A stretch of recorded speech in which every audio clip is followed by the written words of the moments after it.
ជាប្រទាលក៏ទុយក៏ពើបងប្អូនដែលជាប្រភេទរុក្ខជាតិដែលយើងអាចដាំដុះងាយស្រួលអញ្ចឹងអានេះខ្ញុំដាំនៅក្នុងផើងបាទចិត្តបន្ទប់ទេ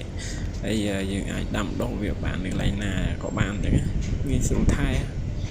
នេះយើងអាចហូបបានបងប្អូនអាចធ្វើជាបង្អែមក្លុកវាជាមួយទឹកដោះគោឲ្យដាក់ទឹកកកឲ្យហូបបានវាត្រជាក់ក្នុងបាទហ្នឹងហើយបងប្អូនតែអ្នកដែលមានបញ្ហាទៅដុំផ្អែមអីឬក៏លើសឈាមឬអីហូបអត់បានណាបាទនឹងធ្វើទុកស្ករធ្វើទុកឈាមអីដែរវាកាត់ជាតិស្ករវាធ្វើឲ្យប៉ះពាល់ដល់ឈាមយើងដែរបើមិនជាយើងឡើងឈាមឡើងអីហូបអត់បានទេបាទទាលទុយកពើបងប្អូនណានេះទាលទុយកពើ